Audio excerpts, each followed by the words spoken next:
Aloha and bonjour, good afternoon. My name is Jürgen Steinmetz and I'm joining you on behalf of the World Tourism Network. And with us is eTurbo News and Livestream.travel. And today we're celebrating another tourism hero. We have now 26 tourism heroes in the World Tourism Network. And our number 26, it doesn't mean it's our last tourism hero, but it's the last one appointed, is Mr. Michel Nahon. And I'm so sorry if I pronounced this right. He's from Paris. You can say the way you want. French. Understood language. German and English is all I understand. But Michel will tell us a little bit about himself and about Paris. He just told me he is just steps from the Eiffel Tower. What a wonderful place to be. Welcome, Michel, and congratulations, first of all. Hi, Jürgen. I hope you're okay in Hawaii and everything is okay, and also people all around the world. Yeah, no, we're trying to survive, and I think we're all in this together, and everyone has challenges. But we're still laughing. We're surviving. I think that's the important part, right? This is passion. Passion is when you love someone, you love the person when he's alive, you love the person when he's sick. This is real passion. And if you love tourism, you must love him whatever the circumstances are. And this is why I love tourism. Yeah, and tourism is not only one of our largest industries. I think 10% of the world population roughly is employed directly and indirectly in tourism, but it still remains a small family. And it's really a people business. You know, you can, like, I talked to you in Paris, I'm in Hawaii, born in Germany. We're very international. We have people from all over the world working together. And we don't really have wars in tourism because once you look someone in the eye, you don't want to smash the face. So it's a business of peace, and that's what we really need these days. Oh, yeah. And we have so many people in our trade, in our business, that are not working in the country where they were born, which is your case and also mine. But so many people have this multi-talent and multi-nationality and multi-ethnicity, and which makes very easy for people to understand themselves wherever they are. No, absolutely. But tell us a little bit more about your company and what you're doing. Yeah. Okay. Voyage Solidaire started 10 years ago with the idea we had with some friends, DMCs, which means incoming travel agents, all around the world, saying why does the philanthropic and caritative tourism doesn't come into the real network of travel agencies? Why is it only with few associations? And also, why are the figures not evaluating just like it does for food, just like it does for nutrition? Which means that, let's say 20 years ago, people would know that it was better to eat better food, that it was better to change the way they drive or the way they go from one place to another. And it was not only in their brain, it was also in their actions. Yeah. Okay, so the action comes that for food and for motricity, people have changed in their mind and also in their actions. Whereas in tourism, it was, well, a few polls said that 2 people out of 3, which is 70% of the population, wanted to bring something more to the tourism, not only go for holidays, but also with something in their mind. And unfortunately, the figures have not evaluated, which means that where 60% of people want to have a conscious travel, in the reality, in France and probably all around Europe, the figures are still the same. Around 1% of the population who is traveling with something in mind, like solidarity, philanthropy, or everything. And we said, why? Probably because things don't really change. And how can we change it?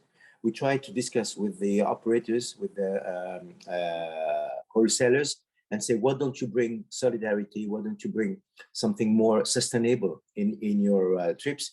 And they said, no, we're not really interested. We want to make money, we want to make markups, volume, that's all which is interesting. So we decided 5 years ago to create the first cooperative of DMCs in the world. Each of them is exclusive on its destination. And what we do is we have hired, well, we have contracted with NGOs in France and a few of them around the world. And when the client is traveling from one place to another and buying land accommodations, 10% of this amount is going to the NGO is chosen. What is new is not only the fact that it's a cooperative, which means that it's the first wholesaler who is owned by different DMCs around the world. It's also that we separate the donation to the destination. What was the common sense before was you will go to this country and a certain amount of your trip will be given to local NGOs or local associations or local communities. And what we say is, why do you have to go to this place to be conscious of what is needed in another part of the world? And why would it be a certain part and not a real part? So what we do is we negotiate and partner with NGOs in France, and they do the advertising for us, which means they tell all their donators and friends and subscribers or everything, go wherever you want, and 10% of the amount of your land accommodation will be given to our NGO. And we have determined also a system with our bank, which is a split payment at the moment of the payment, which makes sure that people will first pay 10% to the NGO and then pay the local agent. And main difference also, well, you probably heard of some crisis and trouble with major operators, where all the monies received are put in one simple basket. And then there is a financial manager who pays debts or pays accounts to different. And what we decided is each of them has his own account on our bank system, which makes that there is no mix, no mélange between all the money is received. Everyone has its single system.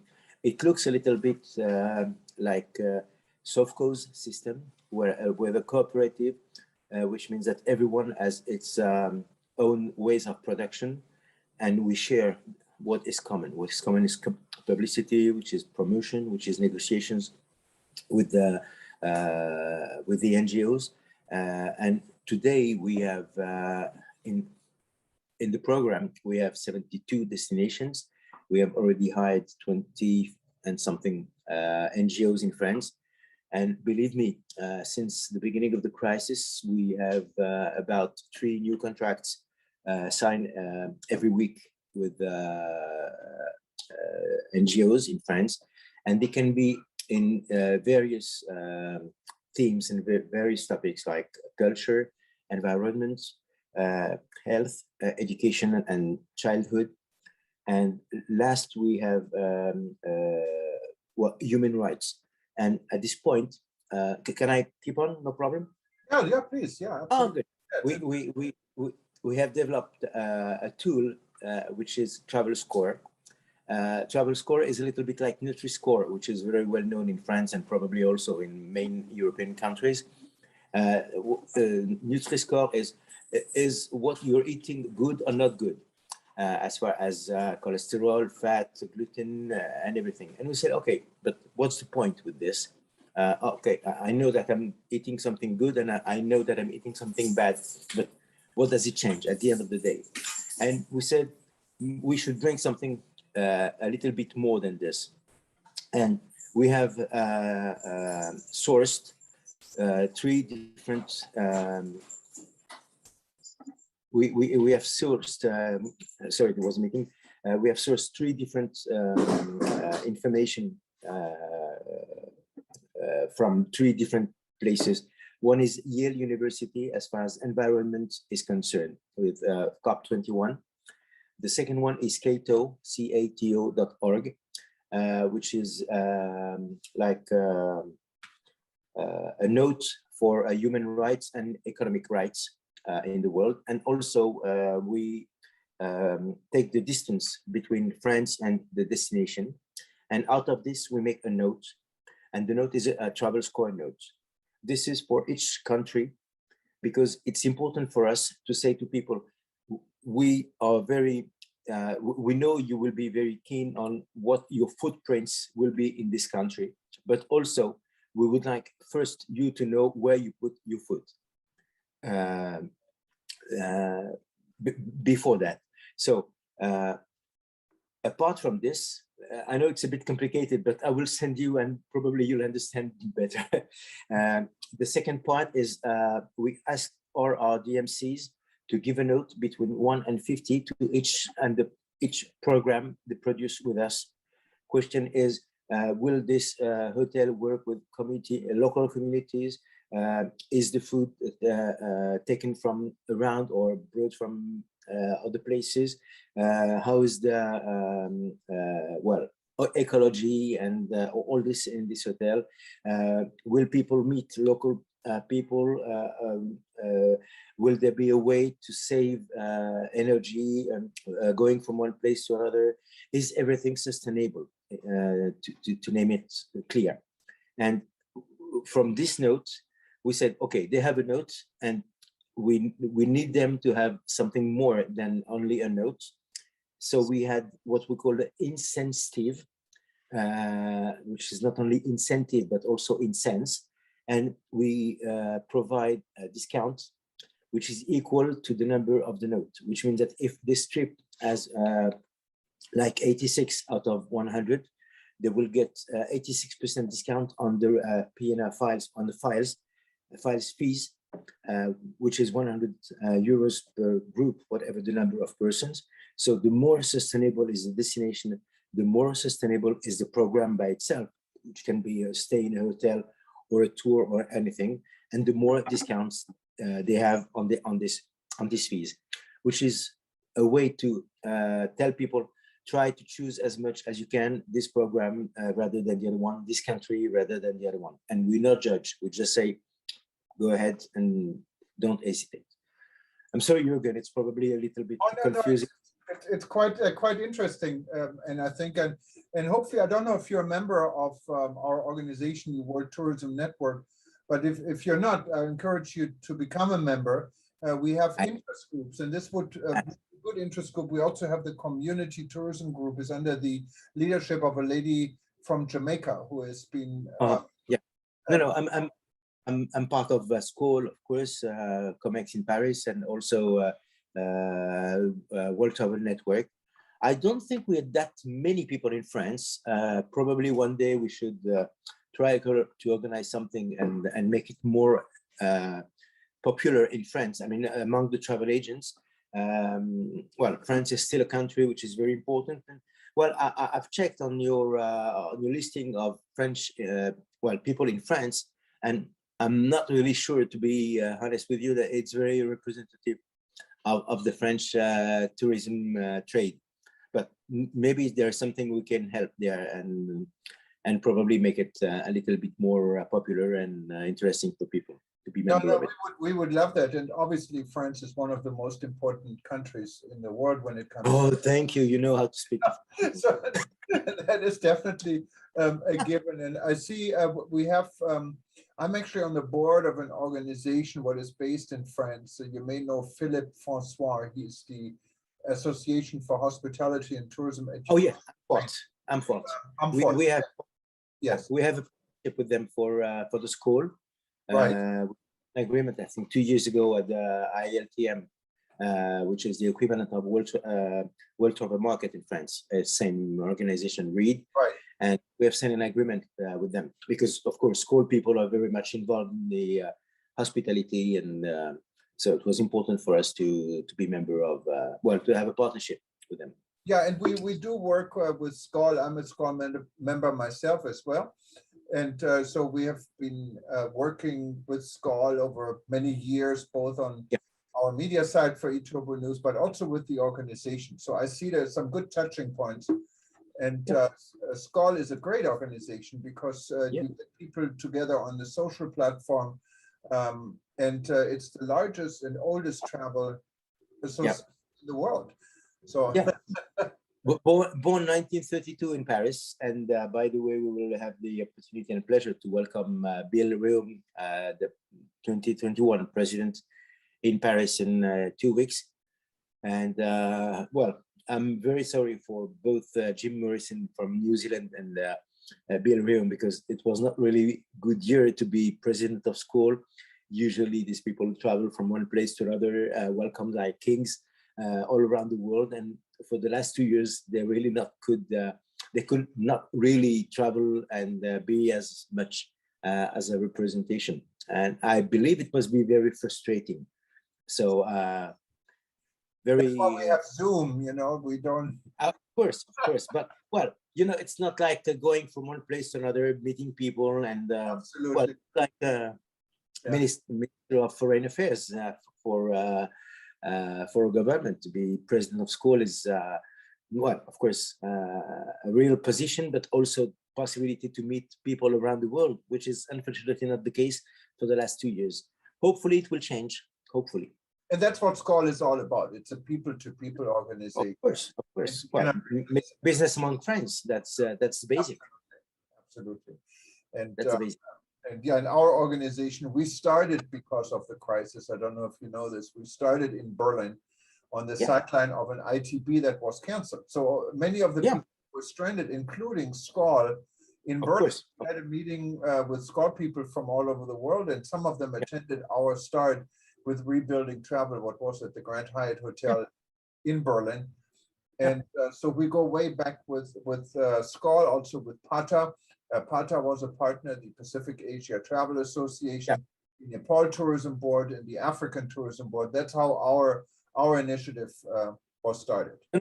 I followed that, well, all this information coming from your World Travel Network and Rebuilding Travel, and I think as you can probably understand, I'm very much interested in what you're doing, not only on the international scale, but also specifically for this kind of travel, how we can rebuild, how we can think different.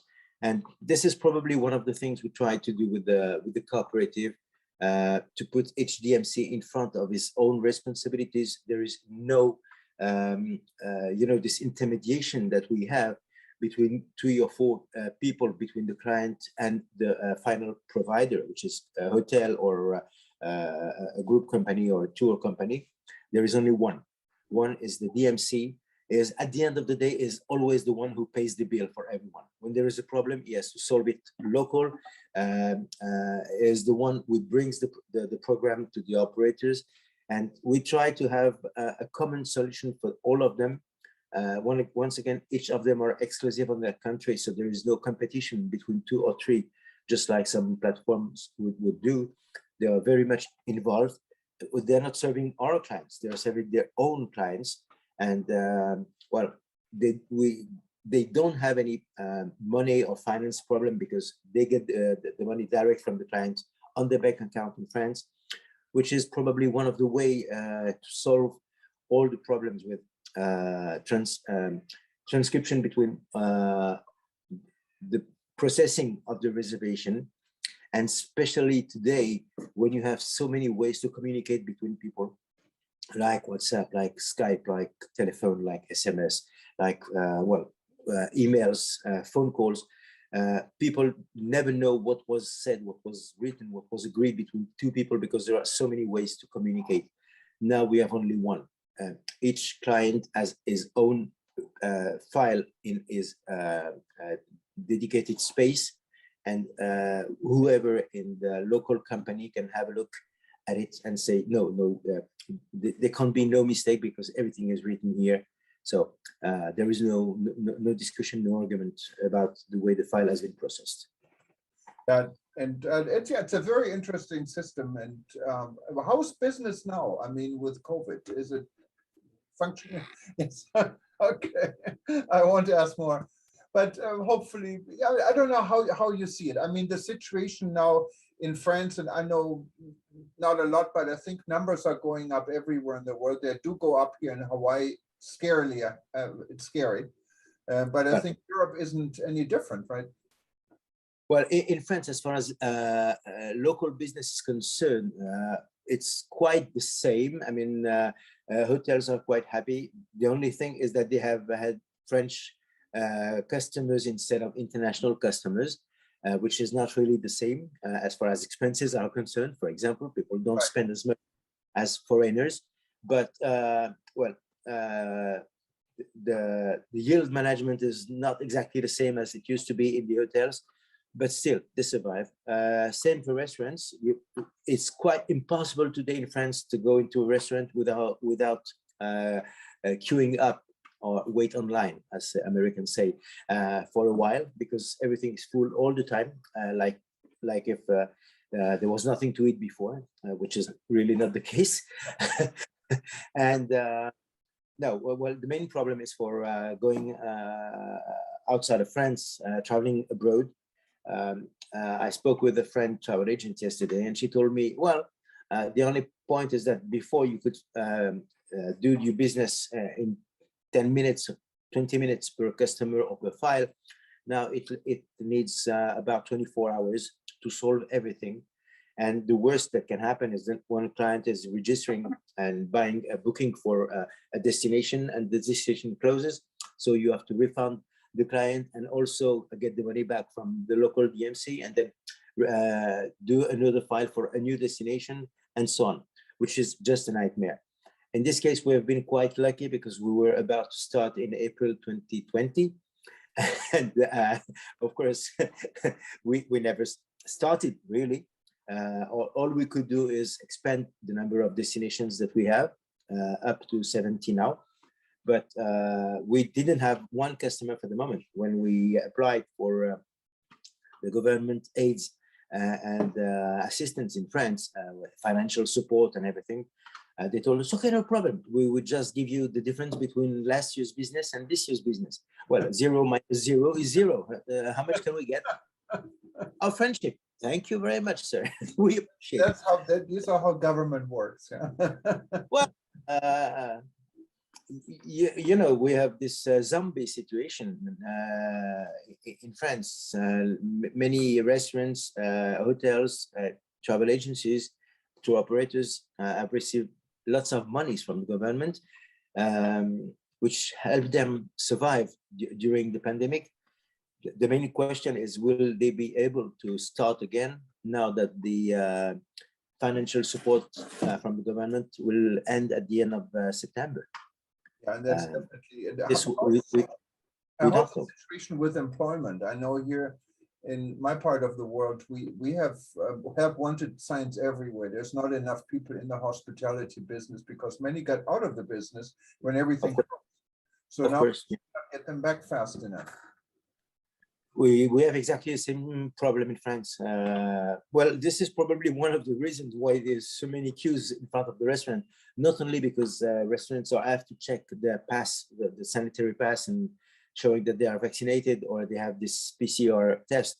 No, it's quite messy also in France, especially in restaurants, food business, quite complicated. And I know Americans can't wait to come back to France and see the Eiffel Tower. It is. I think it's the #1 destination for Americans of a European city, isn't it? Yeah, well, apart from well, I think London is not too bad, but London is too expensive for them, and really, well, they have this language. Although most Americans don't understand when English people are speaking English, but that's another problem. No, I think they love Paris. They love Italy also, and they are very right. Italy is such a wonderful country and wonderful civilization and everything. Well, I've spent my holidays in Italy once again, so that's probably why I'm a little bit more enthusiastic that I should be. But no, they come very much to France, and thanks compared to other tourists, they don't eat Paris like 3 days and run from one place to another. They spend more time, they enjoy, they very often come for the second or third time, which is the ideal tourist should be people who come for the second or third time in your country, because they have seen what everyone wanted to see, what they were, well, they came to see something, so they saw something like the Eiffel Tower. And the real traveler is someone that sees what it was not supposed to see, feel what it was not supposed, and touch, taste, all this you have to like renew your life, rebuild your own life. And most of them to discover themselves. I don't ask why I came here for. I don't ask, do I recognize myself in another country, in another position, in another circumstance, which is what travel should be for. And I think we're going to see some changes in the tourism behavior because of the virus. I think especially the party and disco and nightlife, it's going to be out for a little bit, I think, before this kicks back. And yeah. People probably spend more times in a destination because it's simply also more complicated to get from B to C. It's better just to go from A to B and enjoy it. So hopefully tourism is recreated in a better way. We all learn, but we all need to get out of this crisis, and people are tired of being locked up at home and not being able to go anywhere. So I think once tourism opens, we will see good numbers, and that's what happened here in Hawaii. We have record numbers of tourists coming in here, but it's scary if the virus is climbing in infection rate at the same time. And so there are many people, even our governor told tourists it's better for you to stay home. So it's really uncharted territory for everyone. Well, of course, I'm not Minister of Health in no country, but let's face it. What's the main problem of going to another country is that you have to wear a mask to prevent yourself from getting the virus. Okay, what does it make with the difference when you take the elevator from one floor to another? It's the same. You will meet people, you will be faced with people, you will sit down in a restaurant, and wherever you are in the world, the disease can be exactly the same. Just protect yourself, just get vaccinated, and that's it.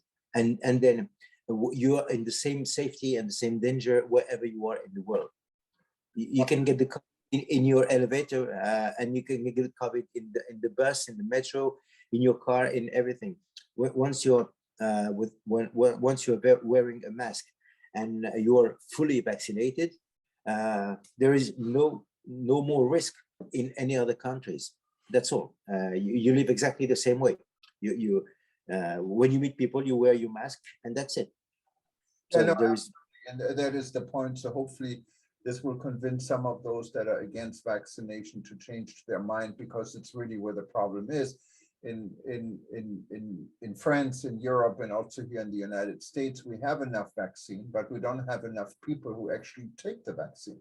So it's an insane situation where there are other countries that are desperate to get more of the vaccine and they cannot get it. So with the COVAX, of course. Well, it's not created equal, but that's why we need people like you who lead this world, lead this industry, and I'm sure we will hear a lot more about you. And if anyone who's listening now want to learn more about Michael, right? It's how do you pronounce your first name? Michel. Michel, okay. Because Michel, but Michael stands as well. Michael or Michel, same spelling.